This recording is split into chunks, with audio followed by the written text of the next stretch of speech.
오늘 사무엘하 18장의 말씀을 통해서 우리는 증인의 삶의 경계선을 넘어설 수 있을까라는 제목을 달아봤습니다. 이제 사순절 네 번째 주일입니다. 조금 더 우리가 우리의 신앙을 더 한번 깊이 들어가서 우리의 신앙을 이야기해보고 싶습니다. 갓난아기가 부모의 눈을 마주칠 때는 그 갓난아기는 무엇을 볼까요? 그 갓난아기는 자기 인식이 없다고 합니다. 자기가 다른 사람과 구별된 인격체라는 인식이 없는 거죠. 그래서 그 갓난아기를 부모가 안고 거울에 비춰줘도 그 거울에 비친 자신이 아니라 다른 아기라고 인식한다는 거죠. 그러한 아기가 부모의 시선과 부모의 얼굴을 마주할 때 무엇을 볼까요? 그것은 자기 자신을 본다고 합니다. 결국 이 세상에 태어난 아기는 타인을 통해서 자기 자신을 보게 되는데, 특별히 유아들은 부모의 얼굴과 부모의 시선을 마주할 때마다 자기 자신을 보게 되고 자기 인식이 나타나게 되고 결국은 자기 정체성을 만들어가는 것이 자녀가 부모와 시선을 마주할 때 일어나는 일이라고 합니다.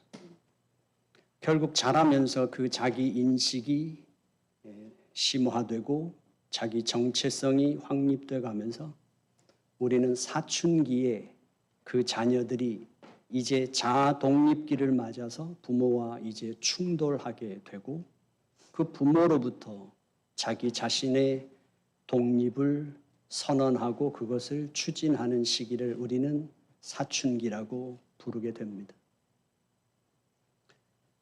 자녀들이 부모에게서 자기 인식과 자기 정체성을 만들어 가기 때문에 자식을 대하는 부모의 표정, 부모의 시선, 이 모든 것들은 아주 중요하죠. 그 자녀가 장성해서 이제 살아갈 때 부모는 그 자식에게서 무엇을 볼까요? 부모도 그 자식에게 자신을 투영할 때가 많습니다. 자식이 살아가는 삶을 바라보면서 자신을 투영하면서 결국 자식이 살아가는 그 모습 속에서 결국 자신이 살아왔던 과거의 삶을 반추하게 되고 그리고 그 자식을 통해서 자기 자신을 대면하는 순간순간들이 많다고 하는 사실이죠. 오늘 사무엘하 18장에는 다윗의 군대와 이제 압살롬의 반란군의 전투가 있고 결국 압살롬의 반란군이 패하게 되며 압살롬이 죽게 됩니다. 다윗의 절규가 기록되어 있고 그 다윗이 초조하게 기다리고 있는 그 시간에 두 전령이 와서 이제 반란군의 소식과 특별히 다윗의 아들 압살롬의 생사에 관한 소식이 전해지는 내용이 오늘 본문의 내용입니다. 내 아들 압살롬아, 압살롬아, 압살롬아, 내 아들 압살롬아, 차라리 내가 죽었더라면 더 나았을 것을. 아버지의 절규입니다. 우리는 성경에서 부자에게 관한 이야기가 여러 군데 기록되어 있는 것을 알고 있습니다. 하지만 아버지의 이 절규만큼 부자의 이야기가 기록된 곳도 이곳이 유일할 것처럼 느껴지는 내용입니다.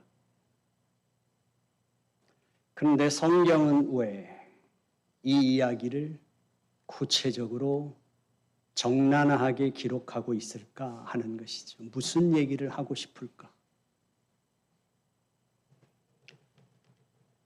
부모는 자식을 보면서 자신을 투영시킨다고 말씀을 드렸습니다. 이제 압살롬이 어떤 사람이었는가 하면 사무엘하 14장 25절을 보면 온 이스라엘 가운데서 압살롬같이 아름다움으로 크게 칭찬받는 자가 없었으니 그는 발바닥부터 정수리까지 흠이 없었다. 엄청난 칭찬입니다. 네. 대한민국의 최고 인기가 많은 연예인이 누구인가요? 박보검도 이제 한두 군데는 흠이 있을 텐데 압살롬은 정수리에서 발끝까지, 특별히 이 고대 사회에서 이제 상하에서 살아야 하는 그 삶에서는 상처도 있고 우리에겐 많은 흠결이 생길 수밖에 없는, 신체적인 문제가 생길 수밖에 없는 그런 삶을 살았음에도 불구하고 성경은 정수리부터 머리까지 그의 아름다움이 사람들의 시선을 사로잡았다고 말합니다. 그에게 또 다른 특이한 점이 있는데 사람이 가까이 와서 그에게 절하려고 하면 압살롬이 손을 펴서 그 사람들을 붙잡고 그에게 입을 맞췄다. 이스라엘 사람의 마음을 압살롬이 훔쳤다 기록하고 있습니다. 대한민국에서 가장 유명한 트로트 가수는 누굴까요? 저는 이름을 모르는데 임영웅이에요? 임영웅이 나타났을 때 대한민국의 아줌마들의 반응과 거의 비슷하게 그렇게 지금 압살롬을 묘사해주고 있습니다.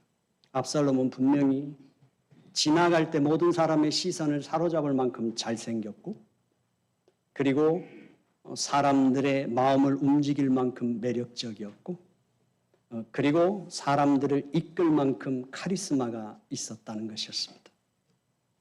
그리고 사람들을 설득하고 사람들을 이끌 만큼 그는 정치력도 분명히 갖고 있었다는 것이죠.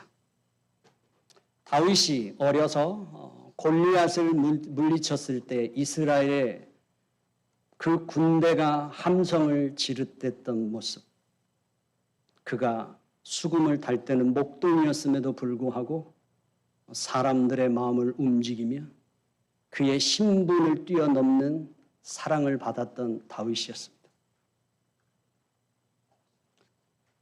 압살롬을 보면서 다윗은 무엇을 봤을까요? 젊어서 자기 자신을 보지 않았을까요?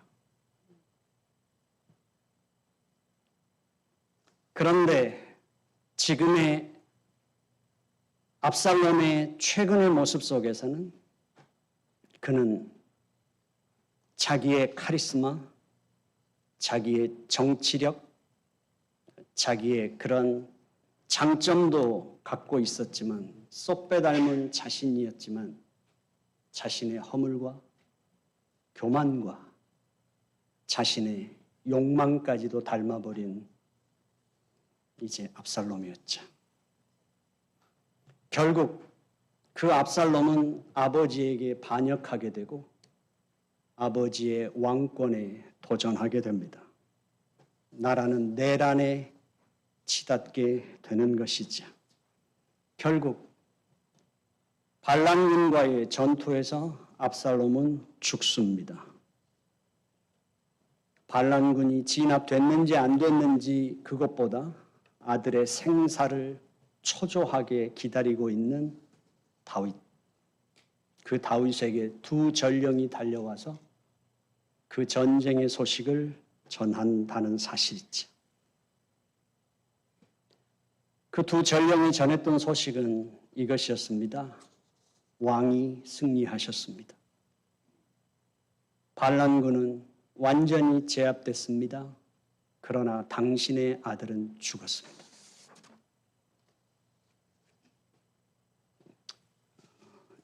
이 이야기를 왜 성경은 이렇게 자세하게 다루고 있을까 하는 거죠.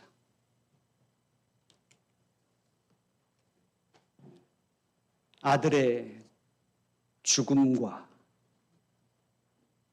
그것으로 이제 자신의 존재 자체도 무너져 내린 다윗, 아버지 다윗, 왕으로서의 방황.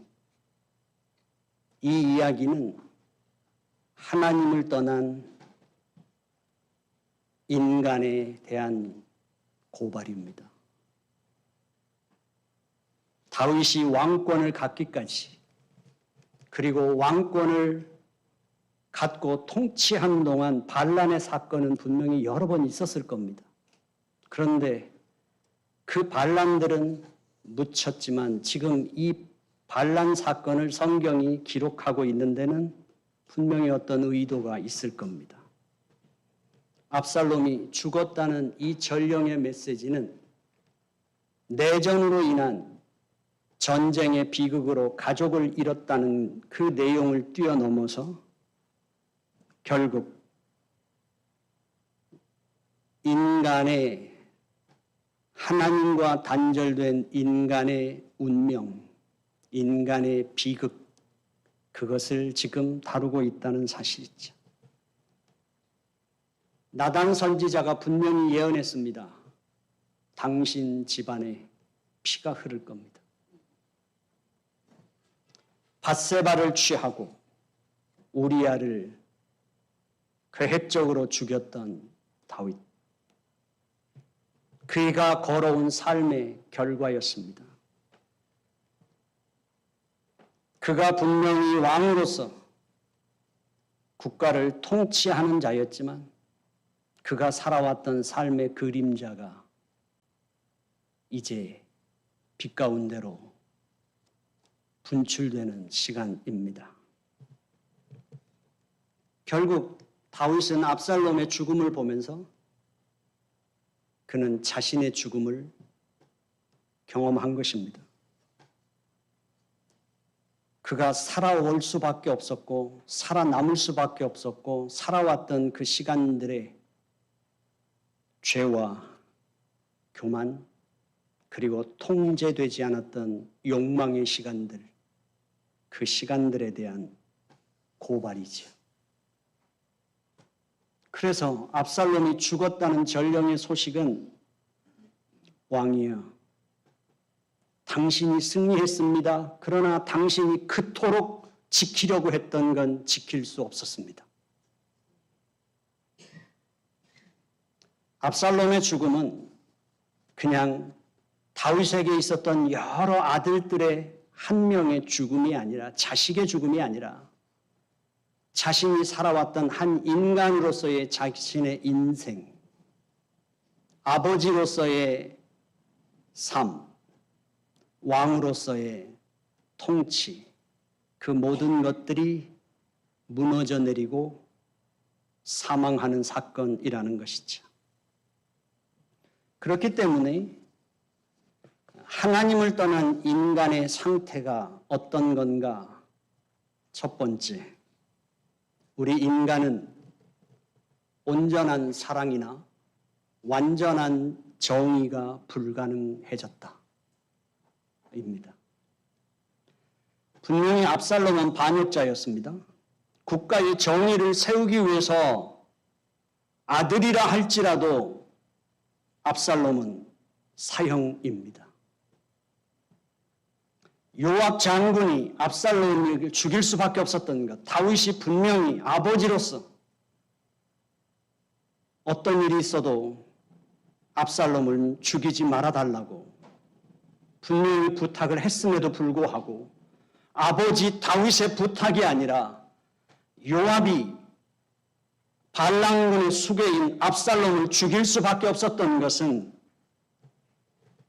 국가의 안정과 정의를 위해서 피해갈 수 없는 길이었습니다. 그러나 반란군을 제압하고 다윗의 자신의 왕권을 지켜준 자신들의 목숨 걸고 그 내전을 치렀던 자기들의 부하들 앞에서 그는 아들의 죽음으로 인하여 절망하는 모습을 보여줍니다. 내 아들 압살롬아, 내 아들아, 내 아들 압살롬아, 차라리 내가 죽었더라. 이 절규를 듣는 부하들은 어땠을까요? 아버지의 타들어가는 이 절규, 이것은 우리 인간에게 있어서 정의를 실현하려면 우리는 어떠해야 하는가? 다윗에게 있어 정의, 그가 추구하고 싶었던 정의는 무엇이었을까요? 다윗이 정의를 추구하려면 아들을 죽여야 합니다. 아들을 죽인다는 건 사랑을 지킬 수 없다는 것입니다. 다윗이 사랑을 지키기 위해서는 정의를 포기해야만 합니다. 포기가 아니라 짓밟아야 하는 것입니다. 이 지점에서 압살롬을 지킬 수도 국가의 정의를 세울 수도 없이 이 지점에 서 있는 다윗을 통해서 결국 사랑과 정의를 공존시킬 수 없는 인간의 비극입니다. 교회 공동체 안에서도 마찬가지입니다. 교회 공동체 안에서 올바름과 의와 정의만 외친다면 우리는 이곳에 있는 수많은 생명들에게 좌절과 상처를 주게 될 것입니다. 정의와 의만 외치는 사랑이 없는 정의는 폭력으로 전락할 수밖에 없다는 사실입니다. 우리는 우리의 내면을 한번 보십시오. 인간에게 있어서 정의가 얼마나 부조리한지, 또 인간의 사랑은 얼마나 부질없는 것인지, 인간 역사에서 인류는 그토록 추구하고 갈망했던 정의가 단 한순간이라도 온전히 이루어졌던 적이 있나요? 아니, 우리 인간이 그토록 지키고 싶어 했던 사랑은 온전하게 지켜진 적이 있었나요? 눈에 넣어도 아프지 않은 자녀입니다. 다윗의 울부짖음처럼 차라리 내가 죽는 것이 더 낫다고 그렇게 양육했던 자녀이지만 그 자녀로 인하여 나의 삶의 방향을 잃을 때는 얼마나 많았습니까? 나의 삶의 의지가 꺾일 때는 얼마나 더 많았습니까? 나를 불사르게 내어줄지라도 두렵지 않게 사랑했던 연인이어도 우리는 그 사랑을 지킬 수 있었을까요? 다윗이 지금 여기 방황하며 서 있는 자리, 사랑과 증오가 들끓고 있는 자리, 정의와 욕망이 용솟음치는 그 자리에 서 있는 것입니다. 인간은 바로 거기에서 가장 연약한 존재로 있습니다. 어떤 선택도 과감하게 할 수 없고 그 선택을 한다 해도 그것을 지켜낼 힘이 없는 인간의 존재 모습입니다. 인간은 그 어떤 인간은 하나님과 단절된 인간, 신과 단절된 인간은 어떤 인간도 온전한 사랑을 실현할 수 없습니다. 어떠한 인간도 완전한 정의를 세울 수 없다는 고발입니다. 다윗이 추구했던 정의는 무엇일까요? 아들을 죽이면서까지의 정의였을까요? 다윗이 추구했던 사랑은 무엇일까요? 압살롬을 죽이지 않았다면 다윗은 사랑을 지킬 수 있었을까요? 다윗은 절대 왕국의 절대 권력을 가진 왕이었지만 사랑도 정의도 지켜낼 수 없었습니다. 우리가 그토록 갈망하는 정의로운 사회, 우리가 그토록 지키고 싶은 사랑, 실현이 가능할까요? 우리는 이제 하나님을 떠난 인간의 두 번째 모습, 그것은 사랑과 정의의 그 공정과 온전함을 지킬 수 없는 것처럼 세울 수도 없는 인간이 된 우리는 더 깊이 들어가면 자기 자신과의 화해도, 자기 자신을 향한 온전한 용서도 불가능한 존재라는 사실이에요.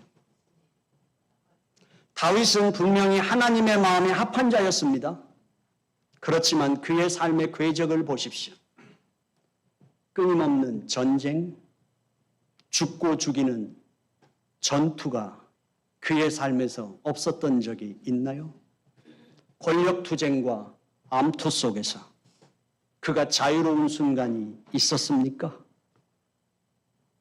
그가 하고 있는 지금의 삶의 모든 일들이, 지금 선택이 자기 분열을 겪고 있지 않았을까요?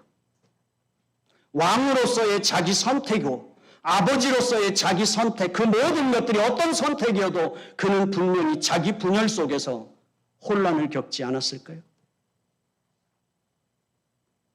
자기 자신에게서 끊임없이 버티고 있는 자존심과 이기심의 죄성과 치열한 싸움을 하면서 그는 자기 삶을 버티고 있지 않았을까요?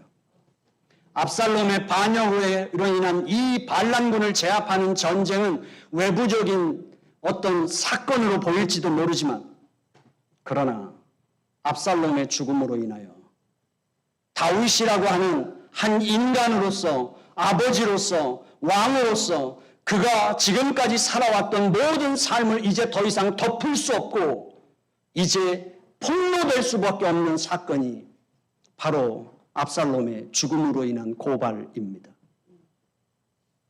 다윗에게서 어떤 인간도 온전히 자신을 용서할 수 없다는 사실이죠. 만약에 우리가 완전한 자기 사랑이 가능하고 완전한 자기 용서가 가능하다면 우리 주 예수 그리스도의 십자가의 사랑이 필요할까요?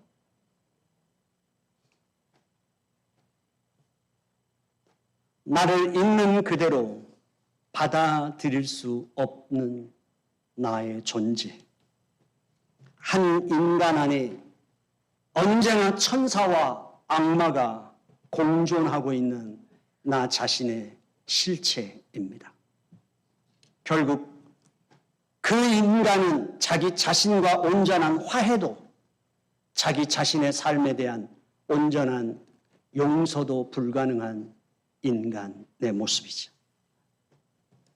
결국 압살롬의 죽음을 통해서 다윗의 아버지로서, 왕으로서의 그 한 인간으로서의 삶을 통해 오늘 이야기에서 드러내고자 하는 것은 바로 이것입니다.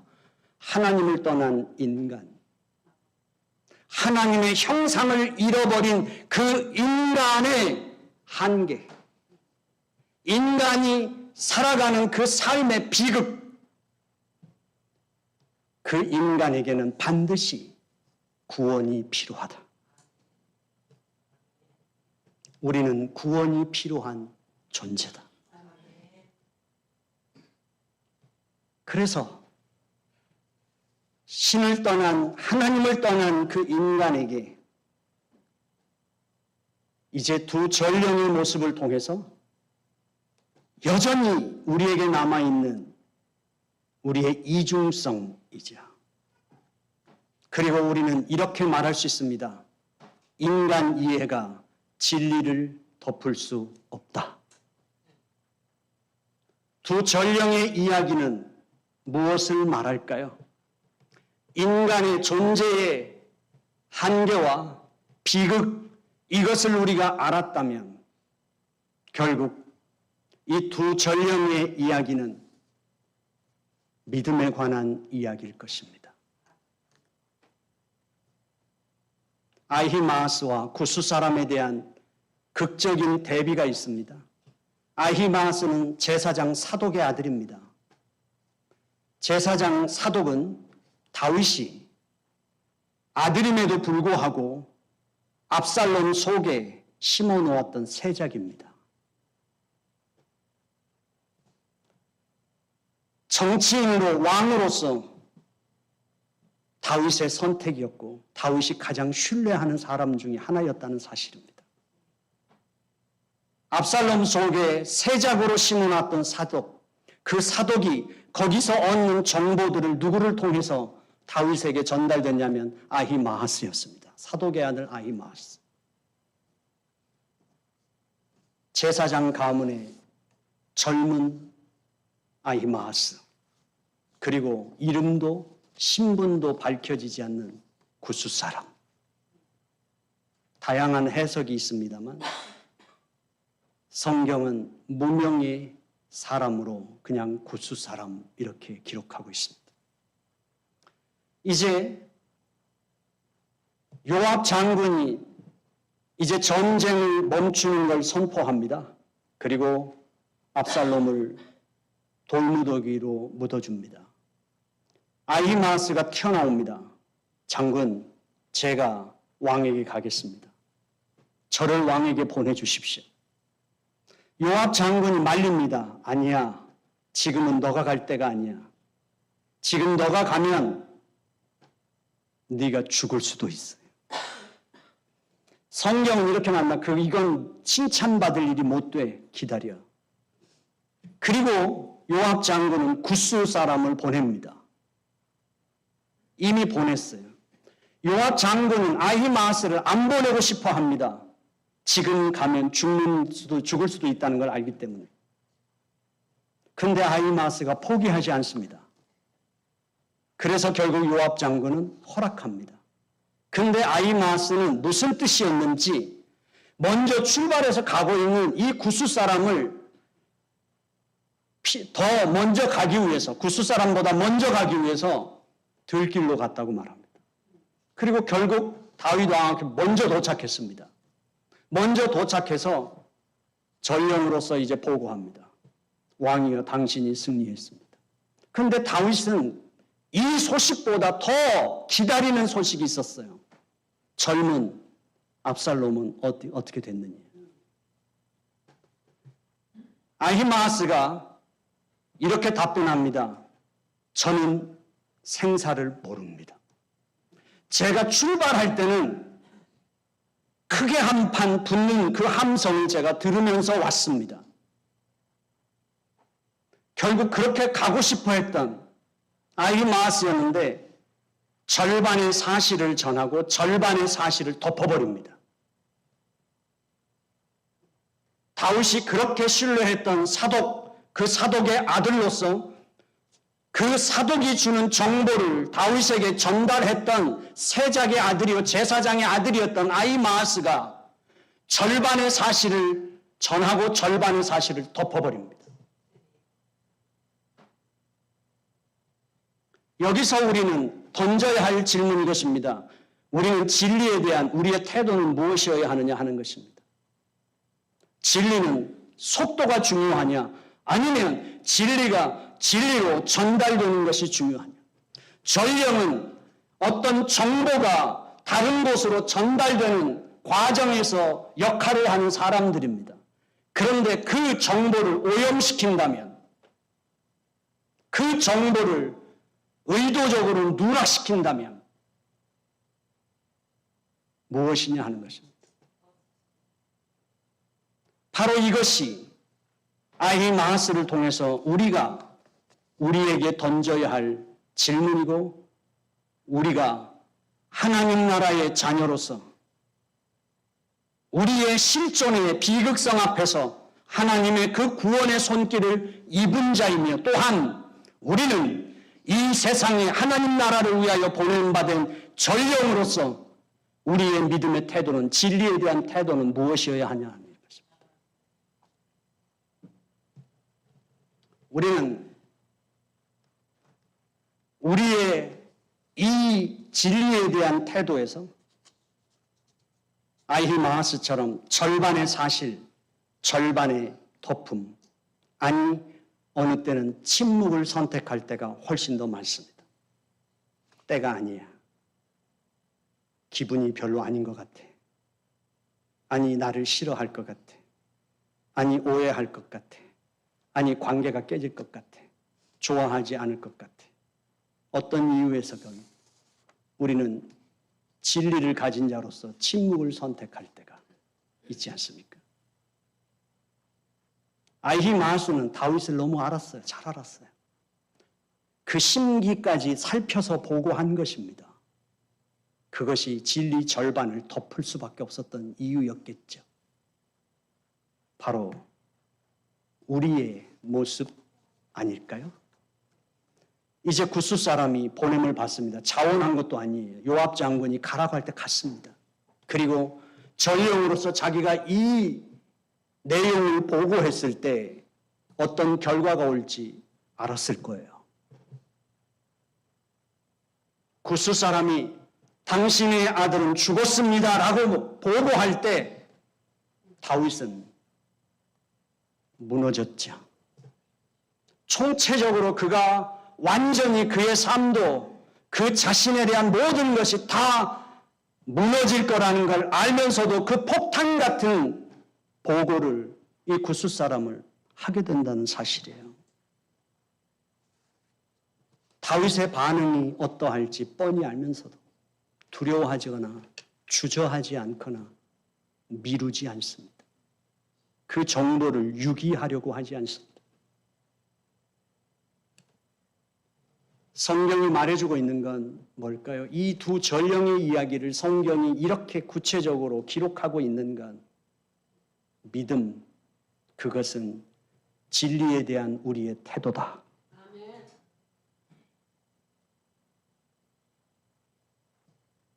이제 내가 사람들에게 좋게 하랴, 하나님께 좋게 하랴, 사람들에게 기쁨을 구하랴, 내가 지금까지 사람들의 기쁨을 구하였다면 그리스도의 종이 아니니라. 사도 바울은 갈라디아서에서 그렇게 말하고 있습니다. 굿수 사람은 이름도 없고 신분도 밝힐 만한 사람이 못 되지만 그는 하나님 앞에서 진리를 감당했던 자라는 사실입니다. 정리하겠습니다. 압살롬은 죽었어라는 이 선언은 다윗의 삶을 완전히 해체시키는 보고였습니다. 그럼에도 불구하고 굿수 사람은 그 보고를 했습니다. 우리는 한 인간이 해체되고 절망으로 무너지는 그 사건 앞에서도 복음을 전해야 되는 사명을 갖고 있는 사람들이라는 사실이에요. 진리 앞에서 인간은 산산이 부서져 내릴 수밖에 없다는 걸 우리는 알고 있습니다. 거기에서 덮을 수도 감출 수도 피할 수도 외면할 수도 없는 것이 진리입니다. 그러나 그 진리 앞에서 부서질 때 우리는 진정한 새로운 출발이 시작되는 복음의 시작이 거기서 일어난다는 사실도 알고 있다는 사실입니다. 압살롬이 죽었습니다 라는 선언은 인간의 비극이면서 그 자리가 곧 인간의 새로운 출발의 싹이 나는 곳이라는 복음의 시작이 되는 거라는 사실을 우리는 알고 있는 것입니다. 굿수인의 보고는 다윗의 절망과 무너짐이 아니라 인간 존재의 단절과 사랑과 정의의 붕괴 속에서 절망하는 그 인간, 자기 자신의 한 인간으로서 자기의 해체됨, 구원의 길이 없는 인간의 절망 앞에서 예수 그리스도는 십자가에서 이렇게 부르짖습니다. 엘리 엘리 라마 사박다니, 나의 하나님 왜 나를 버리십니까? 인간의 이 절망의 절정에서 우리는 하나님의 새로운 시작을 결국 거기서 얻을 수밖에 없다는 사실이죠. 진리를 안다는 것은 나는 기뻐요, 정말 기뻐요. 그 노래를 부르는 게 진리를 안다는 게 아닙니다. 진리의 아름다움은 당신은 사랑받기 위해 태어난 사람이라고 맨날 불러주는 게 진리의 아름다움이 아닙니다. 진리는 그런 것에서 매력이 있는 것이 아니라 가장 비참한 자신과 대면할 수밖에 없는 그 자리로 인간을 초청하는 것입니다. 자기 자신이 도저히 피할 수 없고 그 어떤 것으로도 대안이 나올 수 없는 것, 오직 하나님 앞에 그 자신을 세울 수밖에 없도록 부르는 것이 진리라는 사실입니다. 그것이 성경이 말하는 죄인입니다. 우리 인간은 자제할 수 없는 말하고 싶음 속에서 살아가는 게 우리 인간입니다. 그 어떤 것이라도 비밀을 지킬 수 없는 말하고 싶음 속에서 살아가는 우리 인간. 그러나 정작 말해야 되는 것에서는 용기가 없는 입을 닫아버리는 인간. 결국 생명을 끌어안아야 될 때는 침묵해버리는, 입을 닫아버리는 인간의 모습. 우리는 그 속에서 우리의 신앙생활을 이어가고 있는 건 아닙니까?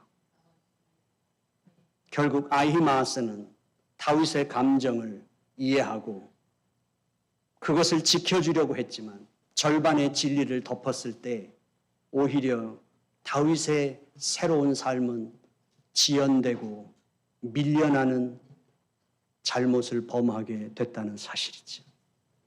지금 내가 마주하기 두렵지만, 그가 보일 반응이 두렵지만 구스 사람은 그 진리를 감당하는 용기를 발휘했을 때 다윗은 거기서 새로운 삶의 출발을 경험할 수 있었다는 사실입니다. 사순절을 지나며 부활절을 향해 가는 우리는 다윗과 같이 우리 스스로 고통스러운 나 자신과 마주하는 그것을 두려워하지 마시기를 바랍니다. 기독교의 역설은 그 길을 피하면 우리에겐 희망이 없습니다. 또한 우리는 그 복음을 전해야 하는 전령으로서 우리의 존재의 사명도 감당해야만 합니다. 여러분들에게 묻습니다.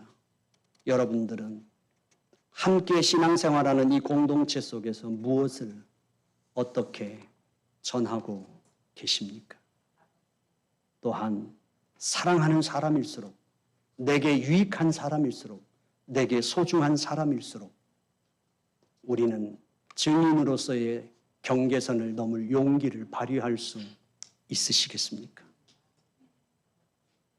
하나님 안에서 우리 길벗교회가 모든 성도들의 심령 속에서 복음의 꽃이 피기를 원합니다.